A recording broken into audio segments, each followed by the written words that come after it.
اب ولی کس کو کہتے ہیں؟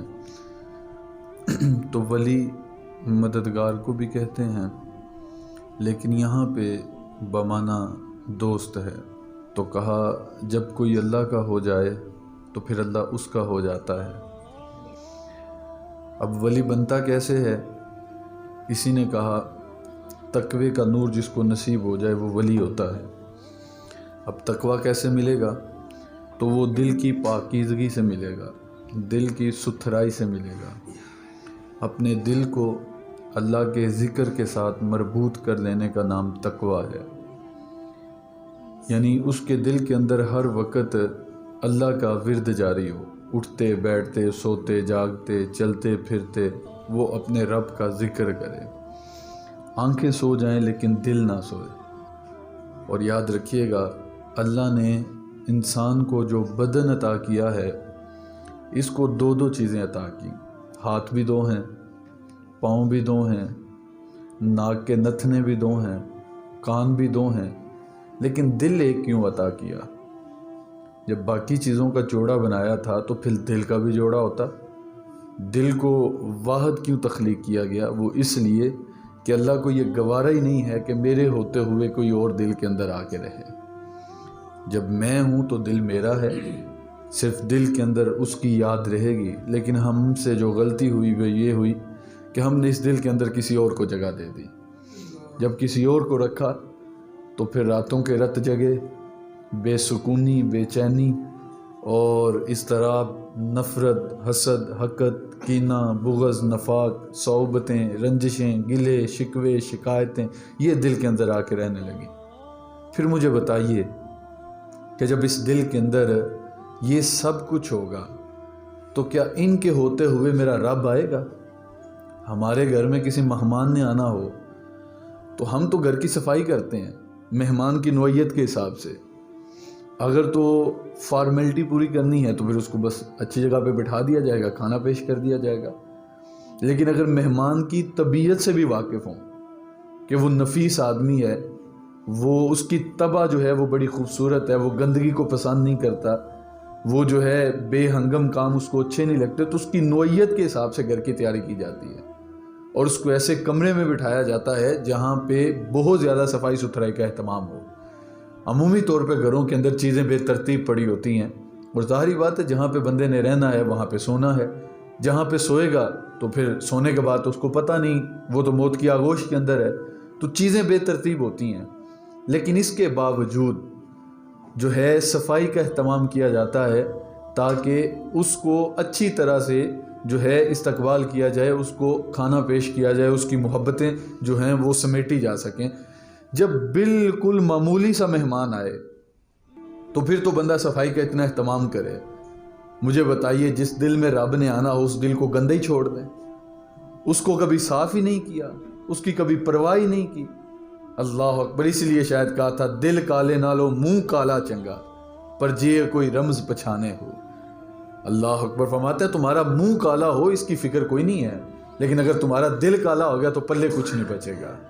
تو اصل تقویٰ جو ہے وہ دل کو نصیب ہونا تھا، دل کی پاکیزگی کا سامان کرنا تھا۔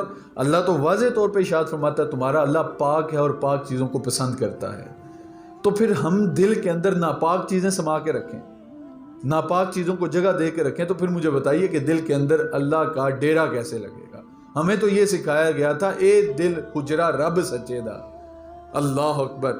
یہ دل تو اس کا حجرہ تھا لیکن اس کو گندا کر کے چھوڑ دیا۔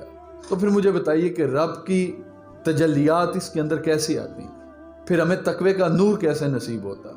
اس لیے اس دل کی پاکیزگی کا سما ہم نے کرنا تھا جو ہم سے نہیں ہو سکا۔ اور ہم سمجھتے ہیں کہ شاید یہ بڑا مشکل کام ہے۔ یار مشکل بھی ہو، ہاں ہم نے تو کرنا ہی کرنا ہے۔ ہمیں تو تخلیق اس لیے کیا گیا تھا نا، ہمارے پاس تو اور کوئی آپشن ہی کوئی نہیں۔ ہمارے ہاں یہ مزاج پایا جاتا ہے، ہم سمجھتے ہیں سارا اوڑھنا بچھونا ہماری دنیا ہے۔ میرے استاد گرامی فرماتے تھے میاں تمہیں پتہ چلے گا جب کوئی دھیمے سے آنکھوں پہ ہاتھ پھیر کے چلا جائے گا، تمہیں خبر بھی نہیں ہوگی، تم سمجھو گے کہ یہ کیا ہو رہا ہے، لیکن جب منو ٹنو مٹی کے نیچے اتار دیے جاؤ گے اور اوپر مٹی ڈال دی جائے گی، پھر تمہاری آنکھیں کھلیں گی میں زندگی کہاں پہ گزار کے آیا ہوں۔ اور جب اللہ قیامت کے دن پوچھے گا کہ دنیا کے اوپر کتنا وقت گزار کے آیا ہے، یہ 60 سالہ 70 سالہ 80 سالہ 90 سالہ زندگی ایک لمبی زندگی کی قطار ہے. تو جب اللہ پوچھے گا کتنی مدت تو دنیا کے اندر گزار کے آیا ہے تو بندہ کہے گا مالک آدھا دن یا اس سے کم گزار کے آیا ہوں. اس دنیا کی حقیقت صرف اتنی سی ہے. اس ابدی زندگی کے لیے جو دائمی زندگی ہے جس کے بعد موت بھی کوئی نہیں آئے گی, اس زندگی کے لیے اس کو فراموش کر دیا. اللہ اکبر. وہ کیا خوب کہا تھا اکبر مراد الہ آبادی نے کہ کیا بتائیں احباب کیا کار نمایاں کر گئے, کیا بتائیں احباب کیا کار نمایاں کر گئے, بی اے کیا نوکر ہوئے پینشن ملی اور مر گئے. ہم نے تو زندگی کا کام صرف اتنا ہی سمجھا ہے کہ ہم بچپن سے اپنے مستقبل کی پلاننگ کرتے ہیں. بچہ بڑا ہوگا تو کمائے گا کہاں سے, اس کو بزنس سیٹ کر کے دیا. پھر جب بچہ بڑا ہوتا ہے تو شادی کرتا ہے, شادی کرنے کے بعد اس کے بچے ہوتا ہے, وہ سمجھتا ہے میری زندگی کا کام ختم ہو گیا. میاں زندگی کا مقصد کوئی اور تھا اور وہ حصول رضائے الہی تھی. تو کہا ولی کیسے بنتے ہیں؟ وہ دل کے تقوی کے ساتھ بنتے ہیں کہ جو دل کو ستھرا کر لے گا, دل کو پاک کر لے گا, دل کو اچھا کر لے گا, وہ اللہ کا جو ہے محبوب بن جائے گا اور اس کو تقوی کا نور نصیب ہوگا. تمہارے جسم کے اندر ایک گوشت کا لوتھڑا ہے, اب اگر وہ خراب ہو گیا تو پورا جسم خراب ہو جائے گا, اور اگر وہ ٹھیک ہو گیا تو تمہارا پورا جسم ٹھیک ہو جائے گا. اور فرمایا اس کو دل کہتے ہیں. اب دل پہ ہم نے قابو کرنا تھا. اگر قابو میں آ جاتا ہے اور یہ جو ہے اللہ کے ذکر کے ساتھ مطمئن ہوتا ہے, اور یقیناً دلوں کا سکون تو ہے ہی اللہ کی یاد میں, کہ کبھی رات کو ایسا ہوتا ہے بندہ کروٹیں بدلتا ہے اسے نیند نہیں آتی, اور وہ نیند لینے کی کوشش کرتا ہے لیکن اس کے باوجود نیند نہیں آتی, تو فرماتے تھے اس وقت اس کی روح اللہ کا ذکر مانگ رہی ہوتی ہے. اب چونکہ روح کو اطمینان نصیب نہیں ہے تو اسے نرم بستر پہ بھی نیند نہیں آ رہی, اور اگر اس کی روح پاک ہوتی, اس کے دل کو اطمینان کا نور حاصل ہوتا, پھر ریت پہ بھی سکون کی نیند آ جاتی. اب چونکہ دل مطمئن نہیں ہے تو اسے نیند نہیں آ رہی. بادشاہ گزر رہا تھا تو ایک مجذوب بیٹھا ہوا تھا, تو بادشاہ نے پوچھا سناؤ کیسی گزر رہی ہے.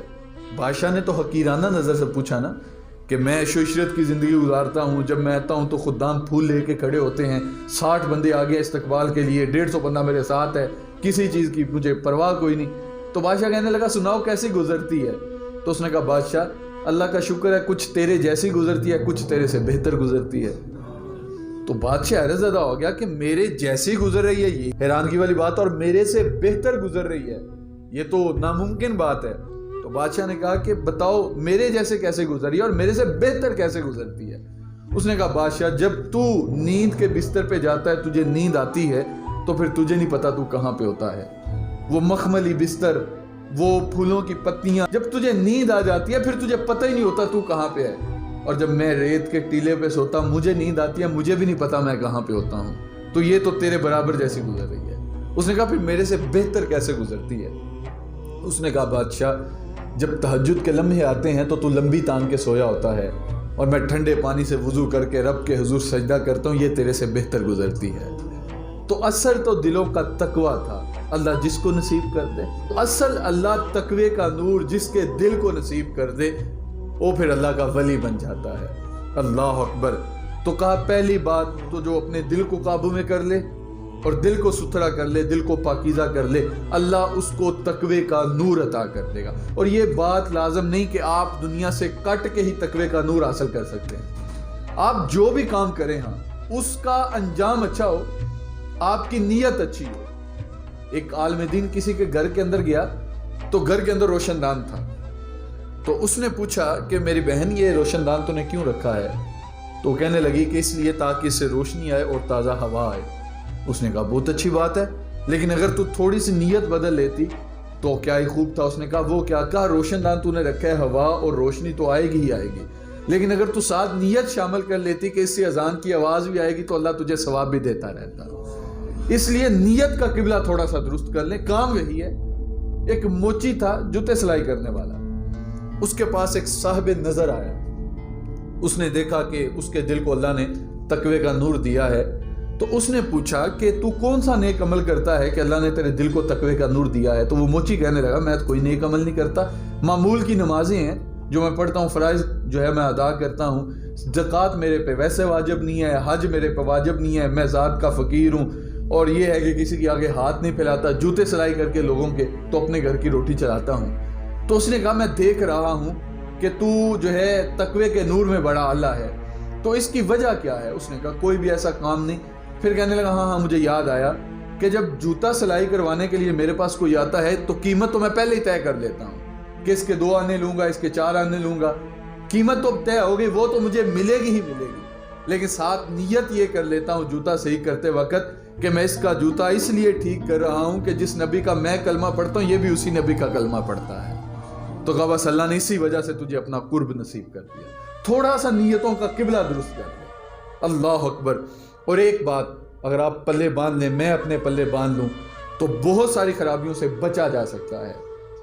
ہم جھوٹ سے کنارہ کر لیں، جھوٹ کو ہم چھوڑ دیں تو کبھی بھی کوئی گناہ ہم نہیں کر سکتے، یہ بات ذہن میں رکھیے گا۔ صرف جھوٹ کے ساتھ نفرت پیدا ہونی چاہیے۔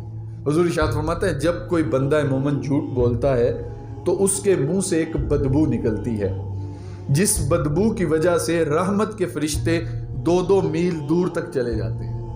اب مجھے بتائیے جس کی رحمت کے فرشتے 2 میل دور ہیں، اس کی دعائیں خاک قبول ہوں گی؟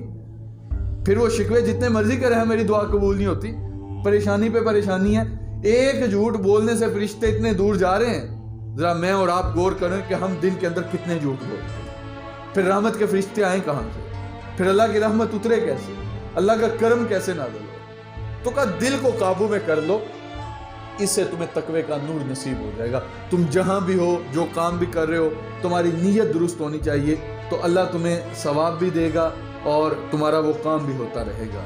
اور پھر ہمارے ہاں یہ مزاج ہے کہ اگر کوئی بندہ اچھا کام کرتا ہے تو اس کو تانا ملتا ہے، جب تانا ملتا ہے تو پھر وہ بندہ کام چھوڑ دیتا ہے۔ وہ بچھو جو ہے وہ پانی کے اندر ڈوب رہا تھا، تو وہ نیچے تلی کرتا ہے ہاتھ کی اور اس کو اوپر اٹھاتا ہے، جب وہ اوپر آتا ہے خشک ہوتا ہے تو وہ ڈھنگ مار دیتا ہے، جب ڈستا ہے درد ہوتی ہے تو وہ پھر نیچے پھینک دیتا ہے، پھر پانی کے اندر ڈوبتا ہے، پھر اوپر اٹھا لیتا ہے۔ وہ بار بار اس کو ڈستا جا رہا ہے، وہ بار بار اس کو اوپر اٹھاتا جا رہا ہے۔ تو وہ کہنے لگا کہ میاں تو چھوڑ کیوں نہیں دیتا؟ تجھے بھی پتہ ہے کہ اس کی فطرت کے اندر ڈسنا ہے، تو وہ تو ڈسے گا ہی ڈسے گا۔ اللہ اکبر۔ کچھ لوگ ہوتے ہیں جن کی فطرت سانپ جیسی ہے۔ وہ کسی نے خوب کہا تھا کہ یہ کہہ کر قید کر لیا سانپوں کو سپیروں نے، یہ کہہ کر قید کر لیا سانپوں کو سپیروں نے، اب انسان کو ڈسنے کے لیے انسان ہی کافی ہے۔ آج اگر آپ نکلیں تو شاید آپ کو زہر دکانوں پہ خالص نہ ملے، لیکن لوگوں کی زبانوں پہ خالص ہی ملے گا۔ یہ جو زبان کا نشتر ہوتا ہے یہ دل کے پار نکل جاتا ہے، اور حضرت علی فرماتے ہیں کہ نیزے کا زخم بھر جاتا ہے، زبان کا زخم کبھی نہیں بھرتا۔ اس لیے زبان کھولنے سے پہلے دیکھ لیں کہ اگلے کی عزت نفس مجروح تو نہیں ہو رہی۔ تو کہا تو چھوڑنا کیوں نہیں؟ تجھے پتہ ہے کہ وہ تجھے ڈسے گا۔ اس بابے نے بڑی خوبصورت بات کی، اس نے کہا وہ اپنی بری عادت نہیں چھوڑ رہا، میں اپنی اچھی عادت کیسے چھوڑتا ہوں؟ نیت کا قبلہ تھوڑا سا درست ہو جائے۔ ایک بوڑھا شخص تھا، تو وہ رات کو بستر پہ آیا، درد سے کراہنے لگا، تو اس کی ایک چھوٹی سی پوتی تھی، تو وہ اس کے پاس آئی اور آ کے کہنے لگے بابا کیا مسئلہ ہے تجھے، تو سوتا کیوں نہیں؟ تو بابا کہنے لگا کہ پتر مجھے کتے نے کاٹ لیا تھا۔ تو وہ کہنے لگی کہ بابا تو دندہ نہ داری، جب کتے نے تجھے کاٹا تھا تو تیرے منہ میں دانت نہیں تھے؟ تو بابا کہنے لگا پتر جب کتا کاٹ دے تو پھر اسے جواباً کاٹا نہیں جاتا، اس لیے اگر کوئی بات ایسی آتی بھی ہے تو جواب دینے کے بجائے اس کو ہنس کے سہ جائیں، اور اس کا بھی آپ کو اجر ملے گا۔ اللہ اکبر۔ تو کہا پہلی بات اپنے دل کو تقوی کے نور سے مالا مال کر لیں، اللہ تمہیں ولایت کا نور عطا کر دے گا۔ دوسری بات ارشاد کی کہ حضور فرماتے ہیں کہ یہ جو تمہارا دل ہے اس کے اوپر زنگ لگ جاتا ہے، جس طرح لوہے کو زنگ لگتا ہے اسی طرح دل کو بھی زنگ لگتا ہے، تو جب تک اس کو بندہ دھوتا نہیں ہے، اس کو پاک نہیں کرتا، تو یہ زنگ آلود رہتا ہے۔ جب زنگ آلود رہتا ہے تو پھر سکون کہاں سے آئے، پھر جو ہے وہ چین کہاں سے پڑے؟ تو فرمایا جس طرح ہر چیز کا زنگ اتارنے کے لیے کوئی نہ کوئی چیز بنائی جاتی ہے، اسی طرح دلوں کا زنگ دور کرنے کے لیے اللہ نے اپنا ذکر رکھا ہے۔ جب تمہیں لگے کہ ہمارے دل کو بے سکونی ہے، دل کو بے چینی ہے، تو پھر تنہائی میں بیٹھ کے اللہ کا ذکر کیا کرو، اپنے رب کو یاد کیا کرو۔ اور فرمایا جو ایک مرتبہ اللہ کہتا ہے اللہ اس کی طرف نظر رحمت سے دیکھتا ہے، اور پھر فرمایا جس کی طرف اللہ نظر رحمت سے دیکھ لے گا اسے کبھی بھی عذاب نہیں دے گا۔ تو کہا دل جو ہے یہ اللہ کے ذکر سے پاک ہو۔ ہر بچے کو فطرت اسلام پہ پیدا کیا گیا ہے، اب اس کے گھر والے اسے مجوسی بناتے ہیں، نصرانی بناتے ہیں، یا جو بھی بنائیں اس کے گھر والے ہیں، لیکن بچہ فطرت اسلام پہ پیدا کیا گیا ہے۔ اب جب بچہ فطرت اسلام پہ پیدا کیا ہے تو ظاہری بات ہے اس کا دل بھی بڑا ستھرا ہے، اور جب دل پاک ہوتا ہے پھر بندہ گناہ کرتا ہے تو دل کے اوپر ایک کالے رنگ کا دبا لگ جاتا ہے۔ اگر بندہ توبہ کے آنسو بہاتا ہے تو وہ نقطہ دھو دیا جاتا ہے، اور اگر توبہ نہیں کرتا اس کے بعد ایک اور گناہ کرتا ہے تو ایک اور سیاہ رنگ کا نقطہ اس کے دل کے اوپر لگا دیا جاتا ہے، حتیٰ کہ سارا دل ہی داغدار ہو جاتا ہے۔ اسی لیے میاں صاحب فرمایا تھا نا، چٹی چادر پھومنا والی تے داغ نہ لاویں جنیا، روویں گا پھر حشر دہاڑے حال ربا کی بنیا۔ یہ جو اللہ نے تمہیں دل دیا ہے یہ بالکل ستھرا دل دیا ہے، بالکل پاکیزہ دل دیا ہے، اس کی تم نے حفاظت کرنی ہے۔ چلو بات تقاضۂ بشریت، انسان کی زندگی میں گناہ ہو گئے، اب دل جو ہے وہ لتھڑ گیا گندگی سے، اب اس کو پاک کیسے کیا جائے؟ تو کہا پھر اللہ کا ذکر تمہارے دلوں کو پاک کر دے گا۔ تم نے اللہ کا ذکر کرنا ہے تو تمہارا دل جو ہے وہ ستھرا ہوتا چلا جائے گا۔ اب اللہ کا ذکر کرنے کے لیے لازمی نہیں کہ کیمرے لگے ہوں، کوئی تمہیں دیکھ ہی رہا ہو، تنہائی کے اندر بیٹھ جاؤ، کوئی تمہیں دیکھ نہ رہا ہو۔ یار اس سے زیادہ نشہ کسی اور بات سے آ سکتا ہے کہ رات کو کوئی دیکھے نہ دیکھے میرا رب تو مجھے دیکھ رہا ہے نا، کہ رات کو پچھلا پہر ہے، تہجد کے لمحے ہیں، اور گرم گرم آنسو آنکھوں سے نکلتے ہیں اور رخسار سے ہوتے ہوئے وہ مصلے پہ جذب ہوتے ہیں، اور انسان کی آنکھیں آنسوں کا خراج پیش کرتی ہیں، اور دل جو ہے وہ قابو میں نہیں رہتا، لیکن دل کو ایک نور نصیب ہے کہ کوئی دیکھے یا نہ دیکھے مجھے اس کی پرواہ ہی نہیں ہے، میرا رب تو مجھے دیکھ رہا ہے نا۔ اور پھر جو آنکھ خوف خدا کے اندر روئے اللہ اس کو کبھی بھی عذاب نہیں دے گا۔ اللہ اکبر۔ تو کہا تم نے اللہ کا ذکر کرنا ہے تو تمہارے دل پاک ہو جائیں گے۔ اب جس کو تقوی کا نور نصیب ہو گیا پھر اللہ اس کے کتنے قریب آتا ہے۔ محلے کے اندر اگر کسی کی ایم پی اے کے ساتھ یاری لگ جائے یا ایم این اے کے ساتھ اٹھنا بیٹھنا ہو جائے تو وہ کسی کی بات ہی نہیں سنتا، اسی کو کسی کی پرواہ نہیں ہوتی، میرے پیچھے ہاتھ بہت بڑا ہے۔ وہ آج کل تو ہمارے وہ دیہاتوں کا ماحول ہے تو یہ جو کام کرنے والے ہوتے ہیں نا کمی، ان کو بڑا مان ہوتا ہے کہ میرا چودھری بہت بڑا ہے، تو جب کسی کی پشت پہ کسی کا ہاتھ ہو تو وہ بات کرتا نہیں ڈرتا کہ میرے پیچھے سپورٹ بہت بڑی ہے۔ تو مجھے بتائیے جس کی دوستی میرے رب کے ساتھ ہو جائے پھر اس کو کس بات کا ڈر ہے؟ فرمایا الا ان اولیاء اللہ لا خوف علیہم ولا هم یحزنون، کا خبردار یہ اللہ کے ولی ہیں، ان کو کسی قسم کا کوئی خوف، کوئی ڈر، کوئی رنجش نہیں ہے۔ اللہ اکبر۔ ایک فقیر تھا، وہ بازار سے گزر رہا تھا، اس نے لکڑی کے کھڑاؤں پہنے ہوئے تھے، تو بارش جو ہے وہ تازہ تازہ ہو رہی تھی، ہلکی ہلکی بوندا باری تھی، تو راستے کے اندر کیچڑ تھا۔ ایک حلوائی صبح کا وقت تھا، دکان کھول رہا تھا، اس نے دکان کھولی، ابھی صفائی کی تھی، دودھ گرم کر رہا تھا، وہ بابا قریب سے گزرا تو لکڑی کے کھڑاؤں جوتے کی جگہ پہ پہنے ہوئے تھے، تو اس نے کہا بابا جی 2 لمحوں کے لیے اندر نہیں آتے؟ بابا نے کہا کیا بات ہے؟ اس نے کہا آئیے تو صحیح نا۔ تو بابا نے کہا تو نے ابھی صفائی کیا؟ اس نے کہا کوئی بات نہیں، آپ اندر تو آئے نا۔ ہر مانگنے والا فقیر نہیں ہوتا، اس بات کا لحاظ رکھا کرو۔ اگر تمہارے سامنے کوئی ہاتھ اٹھا کے مانگتا ہے تو تم نے دینا ہے تو دو، اگر نہیں دینا نہ دو، لیکن کم از کم اس کو گالیاں نہ دو۔ ہمارے ہاں یہ مزاج، ہم دیتے کچھ نہیں، الٹا بےزتی کر کے رکھ دیتے ہیں۔ ہر مانگنے والا فقیر نہیں ہوتا۔ میرے امام نے کہا تھا فے فقر نو کرنا سلام چنگا، پویں حال تھی وہ بے حال ہو گئے، اے نہ سمجھی دے وچ کچھ نہیں متا اس دا پیر کمال ہو گئے۔ 14ویں پشت چ پہنچ پیندا پویں کسے فقیر دا بال ہوئے، تے احمد شانہ گدری پھول ویکھی متا گدری وچ کوئی لال ہوئے۔ ہر مانگنے والا فقیر نہیں ہوتا۔ اس نے کہا بابا جی 2 لمحوں کے لیے اندر تو آئیں۔ بابا اندر جا کے بیٹھ کے وہ دکان پھر گندی ہو گئی، تو بابا کہنے لگا پتر یہ تو پھر گندی ہو گئی۔ اس نے کہا پھر صاف کر لوں گا۔ اس نے گرما گرم دودھ کا پیالہ دیا، بابے نے دودھ پیا، دعا دی، چلا گیا۔ آگے گیا تو ایک خاتون اپنے یار کے ساتھ سیڑھیوں کے اوپر بیٹھ کے موسم کا لطف لے رہی تھی۔ راستے کے اندر پانی کھڑا تھا، جب بابا گزرنے لگا تو ظاہر بات ہے لکڑی کا کھڑاؤں پہنا ہوا تھا، تو اس سے چھینٹا اڑا اور اس خاتون کے کپڑوں پہ گرا، تو اس کے یار کو غصہ آیا، اس نے آگے بابے کو تھپڑ مارا۔ اس نے کہا مجذوب بنے پھرتے ہو، چلنے کی تمیز بھی نہیں ہے؟ تو بابے نے یوں ہاتھ اٹھا کے آسمان کی طرف کہا مالک تیری قدرت کہیں سے دودھ پلواتا ہے، کہیں سے تھپڑ کھلواتا ہے۔ یہ بات کی تو فقیر آگے چلا گیا، وہ کپڑے بدلنے کے لیے اوپر سیڑھیوں پہ چڑھنے لگی، پاؤں پھسلا، موقع پہ موت واقع ہو گئی، گرنے کی وجہ سے مر گئی۔ اب شور مچ گیا، فقیر نے بد دعا دی تھی، قیمتی جان ضائع ہو گئی۔ قاضی کی عدالت میں فیصلہ آیا، قاضی نے کہا پکڑ کے لاؤ فقیر کو، شہر کراس نہیں کرنے پایا تھا، پکڑ لیا گیا۔ کہا تو نے بد دعا دی ہے اور مجذوب بنا پھرتا ہے اور ایک تھپڑ برداشت کرنے کی صلاحیت بھی نہیں تمہارے اندر۔ اس نے کہا کیا ہوا؟ کہا تو نے بد دعا دی، قیمتی جان ضائع ہو گئی، توجہ چاہوں گا۔ اس نے کہا میں نے تو کوئی بد دعا نہیں دی۔ اس نے کہا پھر تو نے آسمان کی طرف منہ کر کے کیا کہا تھا؟ اس نے کہا میں نے تو آسمان کی طرف منہ کر کے کہا تھا مالک تیری قدرت کہیں سے دودھ پلواتا ہے، کہیں سے تھپڑ کھلواتا ہے، لیکن ہاں ایک بات ہے تمہیں سمجھ نہیں آئے گی۔ بادشاہ نے کہا وہ کیا؟ وہ مجذوب کہنے لگا اصل یہ یاروں یاروں کی لڑائی ہے۔ اس نے کہا وہ کیسے؟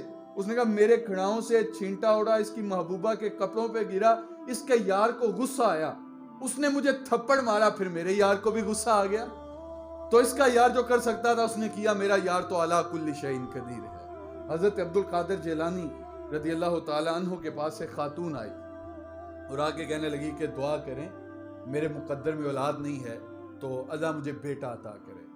آپ نے ہاتھ اٹھائے تو لوح محفوظ پہ دیکھا کہ اس کے مقدر میں تو اولاد ہی نہیں ہے، تو دعا کی تو اللہ نے فرمایا کہ میرے بندے اس کے مقدر میں تو اولاد نہیں ہے۔ تو کہا مالک تو جانتا تھا نا اس کے مقدر میں اولاد نہیں ہے؟ کہا میں جانتا تھا۔ کہا پھر اسے میرے پاس کیوں بھیجا تھا؟ جب تجھے پتا تھا کہ اس کے مقدر میں اولاد نہیں تو مجھے رسوا ضرور کرنا تھا۔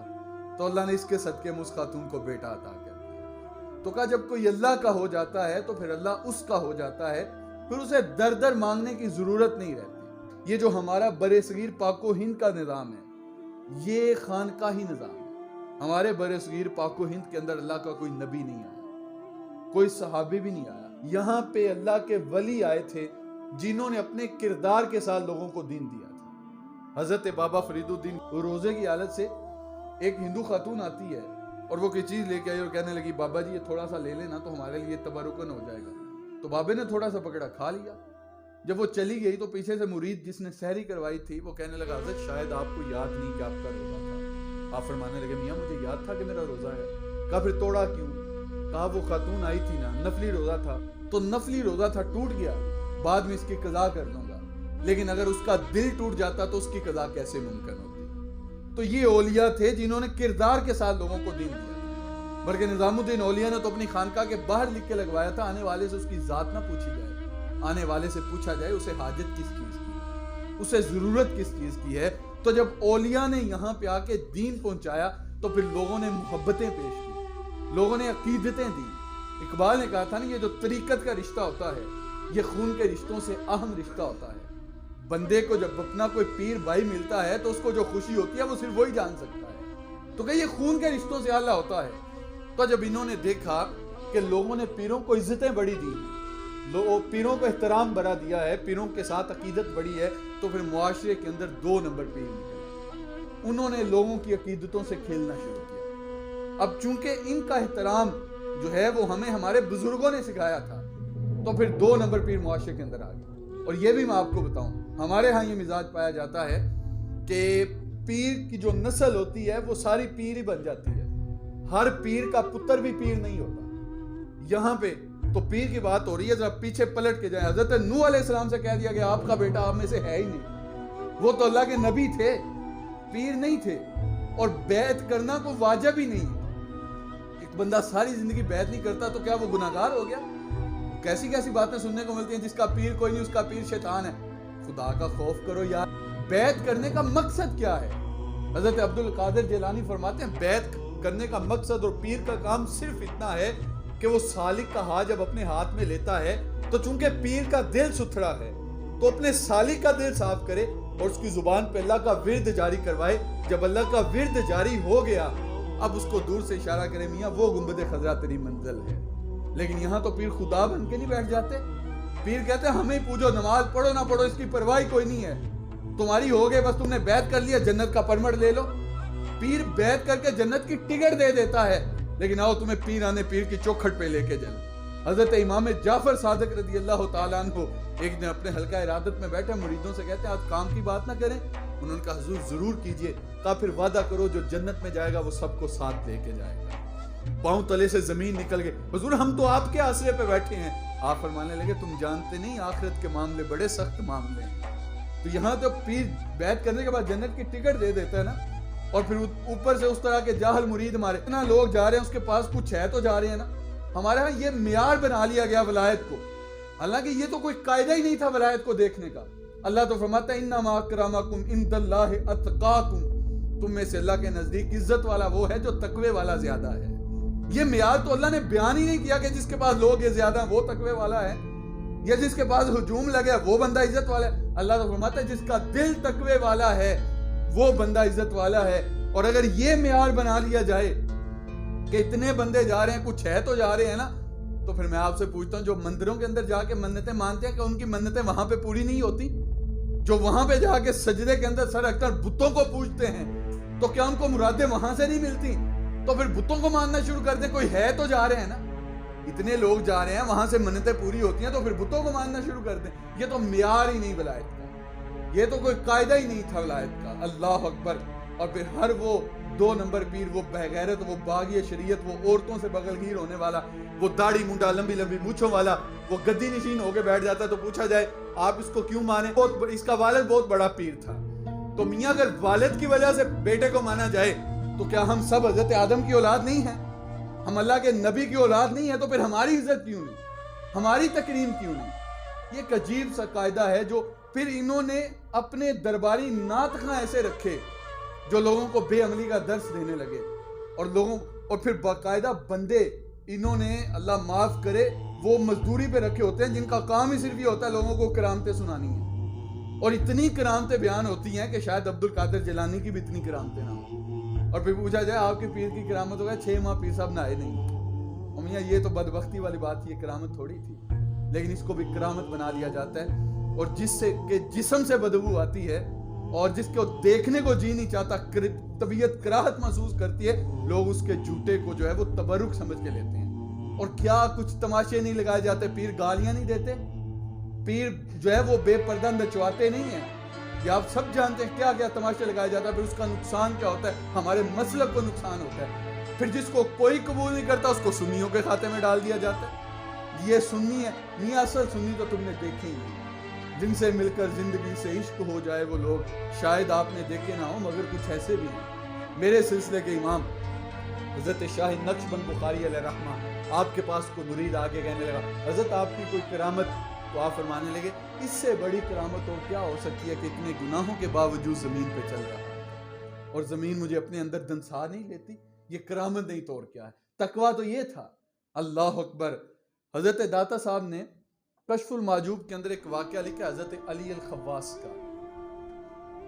جس کو حضرت داتا صاحب اللہ کا ولی مانے، ذرا تصور کریں وہ کتنا بڑا ولایت کے درجے پہ ہوگا. آپ فرماتے ہیں کہ اللہ کا برگزیدہ بندہ تھا اور ولایت کے بڑے اعلیٰ مرتبے پہ فائز تھا. اس کا نام تھا علی الخواص. جنگلوں کے اندر رہتا تھا، گھاس پھوس کھا کے گزارا کر لیتا، پانی پی لیتا، کبھی کوئی چیز مل گئی کھا لی، نہیں تو اللہ کا ذکر کرتا تھا. اور جو ہے اس کی رضا حاصل کرنے کے لیے اس نے دنیا سے جو ہے وہ قطع تلقی کر لی تھی. ایک پادری کو شوق ہوا کہ میں علی الخواص سے ملوں. عیسائیوں کا بہت بڑا عالم دین تھا. اب ملنے کے لیے گیا تو اس نے جا کے کہا کہ تو علی الخواص ہے؟ وہ کہنے لگا ہاں میں علی الخواص ہوں. کہا کہ میں آپ کے ساتھ تھوڑے دن گزارنا چاہتا ہوں. تو آپ فرمانے لگے کہ میاں میں مجذوب آدمی ہوں، تو میرے ساتھ دن نہیں گزار سکتا. اس نے کہا نہیں، میں کوئی بھی آپ سے طلب نہیں کروں گا کوئی شے، بھوک کاٹ لوں گا، پیاس برداشت کر لوں گا، لیکن آپ کے ساتھ تھوڑا وقت گزارنا چاہتا ہوں. آپ نے کہا ٹھیک ہے آ جاؤ. 4 5 6 دن گزرے تھے. بھوک جب محسوس ہوئی تو کہنے لگا کہ حضرت اب بھوک بہت تنگ کر رہی ہے، تو آپ اللہ کے ولی ہیں نا، تو اللہ سے دعا کریں نا کہ اللہ کوئی چیز اتارے. آپ فرمانے لگے میاں میں نے تو پہلے کہا تھا تو میرے ساتھ گزارا نہیں کر سکتا. اس نے کہا نہیں آپ اللہ کے ولی ہیں تو دعا تو کرے نا. تو آپ نے سجدے کے اندر سر رکھا اور کہنے لگا مالک یہ تیرا بندہ میرے بارے میں حسن ظن رکھتا ہے، تو اس کے ظن کو نہ توڑنا، اس کے گمان کو نہ توڑنا، اس کے حسن ظن کی لاج رکھتے ہوئے مجھے کچھ عطا کر دے. جب سجدے سے سر اٹھایا تو آسمان سے ایک دسترخوان اترا جس پہ 2 پیالے شربت کے اور 2 روٹیاں تھیں. آپ نے 1 پیالہ شربت کا اور 1 روٹی خود لی، 1 پیالہ شربت کا 1 روٹی اسے دی. کہا کھاؤ. جب کھائی تو پھر جو ہے وہ اللہ کا ذکر کرنے لگے. 5 7 دن پھر گزرے تھے، پھر بھوک دوبارہ لگی تو اس نے پھر کھا. تو حضرت علی الخواص کے ذہن کے اندر خیال آیا کہ ہر دفعہ معاملات ایک جیسے نہیں ہوتے. اس دن تو دسترخوان اترا تھا، شاید آج نہ اترے. تو آپ کہنے لگے میاں تو بھی تو اپنے مذہب کا بہت بڑا عالم دین ہے نا، تو بھی تو دعا کرنا. تو اس نے بھی سجدے کے اندر سر رکھا. حضرت علی الخواص دل کے اندر مسکرانے لگے کہ یہ تو عیسائی ہے، اس کے سجدے کے اندر سر رکھنے سے کیا ہوگا. لیکن جب اس نے سر اٹھایا تو آسمان سے ایک تشت اترا جس کے اوپر 4 روٹیاں اور 4 پیالے تھے. اس نے 2 روٹیاں 2 پیالے خود لیے، 2 روٹیاں 2 پیالے حضرت کو دی اور کہا کل یا شیخ، حضرت کھائیے. آپ کہنے لگے میں تو نہیں کھاؤں گا. اس نے کہا وجہ؟ کہنے لگے تم جو ہے وہ مسلمان نہیں ہو، اسلام کو نہیں مانتے، کرامت ہی ہو نہیں سکتی. استدراج کا کھانا میں کھا نہیں سکتا. تو کہا میں تو نہیں کھاؤں گا. اس نے کہا حضرت آپ روٹی بھی کھائیے, 2 مبارکیں بھی قبول کیجیے. آپ فرمانے لگے وہ کون سی؟ وہ کہنے لگا جب سجدے کے اندر میں نے سر رکھا تو میں نے اللہ کی بارگاہ میں 2 دعائیں کی. پہلی دعا میں نے یہ کی کہ مالک اگر اسلام سچا دین ہے تو 2 روٹیاں 2 پیالے اس کے بدلے میں اتار دے, اور اگر یہ تیرا سچا ولی ہے تو 2 روٹیاں 2 پیالے اس کے صدقے میں اتار دے. تو آپ کو مبارک ہو, اسلام سچا دین بھی ہے, آپ اللہ کے سچے ولی بھی ہیں, مجھے بھی کلمہ پڑھا کے اسلام کے دامن میں داخل کر دیں. اور آگے حضرت داتا صاحب لکھتے ہیں کہ یہاں پہ علی الخواص جیسا بندہ وہ بھی تذبذب کا شکار ہے کہ یہ کرامت ہے, یہ استدراج ہے. تو پھر میرے اور آپ کے پاس کون سا ایسا قاعدہ ہے کہ ہم ایک کو پیر بنا کے چلتے پھریں اور خود جو ہے وہ ولایت کا معیار نصب کر لیں کہ جو اس معیار پہ پورا اترے گا وہ بندہ ولی ہوگا. ہمیں تو یہ بتایا گیا کہ بندہ ہوا کے اندر اڑ کے دکھائے, لیکن وہ باغی شریعت ہو, اس کا ایک کام شریعت کے خلاف ہو تو اس کی تباہ نہیں کی جائے گی. ایک بندہ امام مسجد ہے, کپڑے پھٹے ہوئے ہیں, کھانے کے لیے چیز کوئی نہیں, خستہ حال زندگی گزارتا ہے, تباہ اس کی ہوگی, اس کی نہیں ہوگی. لیکن ہم یہاں پہ ہر ایرے گہرے نتو گہرے کو ولی بنا کے بیٹھ جاتے ہیں, جس کو ولایت کی ہوا بھی نہیں لگی ہوتی, جو کتے لڑاتا ہے اور لوگوں سے نذرانے وصول کر کے جو ہے وہ اپنے شوق پورے کرتا ہے, نشہ کرتا ہے, گدی نشین ہو کے بیٹھ جاتا ہے, کہتا ہے جس کا باپ بہت بڑا پیر تھا تو پھر ہم سب حضرت آدم کی اولاد ہیں, پھر ہم پیر کیوں نہیں؟ یہ کوئی معیار ہی نہیں ولایت کا.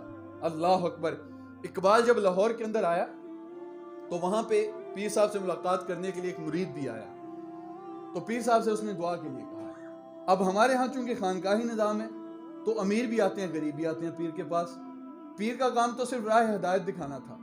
اب چلو امیر آئے ہیں تو وہ نذرانہ دے کے گئے ہیں, غریب آئے گا تو وہ دکھڑا سنائے گا. اب پیر کو چاہیے یہ تھا کہ امیر سے نذرانہ لے لیا, جب غریب مرید آ کے اپنی روزی کا دکھڑا سناتا تو چپکے سے مصلے کے نیچے سے پیسے اٹھا کے اسے پکڑا دیتا. اس کی عزت نفسی میں مجنون ہوتی, اس کا کام بھی بن جاتا. لیکن ہمارے پیر تو دونوں ہاتھوں سے لوٹنے بیٹھتے, امیر کیا, غریب کیا, چھوٹا کیا, بڑا کیا, سب سے لوٹنا شروع کر دیا.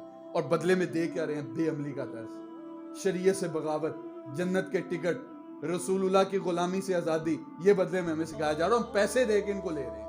کتنی عجیب. ایک بندہ کالا کالا رسول اللہ صبح شام بغیر بے لوس بغیر کسی معاوضے کے سناتا ہے, اس کو سننے کے لیے تیار نہیں ہے. اور ایک بندہ پیسے لے کے باغی شریعت بنا رہا ہے, ادھر ہم خوش ہو کے جا رہے ہیں, اپنے خون پسینے کی کمائی لٹا رہے ہیں. کتنی عجیب. یہ ہماری اپنی جہالت ہے اور کچھ بھی نہیں ہے. تو ایک غریب مرید آیا اور آ کر کے اس نے کہا حضرت دعا کیجئے گا, میں 100 روپے کا مقروض ہوں, حالات بڑے سخت ہیں. تو پیر صاحب نے دعا کی. جب وہ مرید اٹھ کے جانے لگا تو 10 روپے کا نوٹ اس وقت بطور نذرانہ اس نے پیر صاحب کو پیش کیا. تو پیر صاحب نے چپکے سے پکڑ لیا. وہ بھی سمجھتے نا ہمارا حق ہے, جو مرید ملنے کے لیے آئے نذرانہ نہ دے دوبارہ پیر اس سے ملاقات ہی نہیں کرتا. غریب مرید آ جائے, وہ کہ جی پیر صاحب سے ملاقات کرنی ہے, اسے کہا جاتا ہے جی 1000 بار استغفار پڑھ, 1000 بار اللہ اکبر پڑھ, اتنی مرتبہ یہ وظیفہ پڑھ, باہر بیٹھ جا, پیر صاحب آئیں گے, اٹھ کے ملاقات ہو جائے گی. لیکن ایک لمبی چمکتی ہوئی گاڑی میں مرید آتا ہے, امیر مرید آئے تو پیر کہتا ہے آپ کیوں آیا, آپ مجھے پیغام بھیج دیتے میں ہی آ جاتا. ہمارے ہاں تو ولایت بکتی ہے, ہمارے ہاں تو پیری مریدی بکتی ہے. اللہ اکبر. تو یہ ایک عجیب سا ماحول ہے, لوگ سمجھتے ہیں کہ یہ پیروں کا حق ہے جو ان کو دیا جائے گا. تو خیر اس نے نذرانہ دیا, پیر صاحب نے وہ چپکے سے نوٹ پکڑا اور جیب کے اندر ڈال دیا. اقبال کی ہنسی نکل گئی. ادھر مرید بیٹھا تھا, پیر صاحب نے پوچھا نہیں. جب مرید اٹھ کے چلا گیا تو اقبال سے پیر صاحب مخاطب ہو کے کہنے لگے اقبال تو کیوں مسکرایا تھا؟ تو کہنے لگا حضرت آپ کی دعا کی قبولیت پہ مسکرایا تھا. اس نے کہا تمہیں کیسے پتا میری دعا قبول ہوگی؟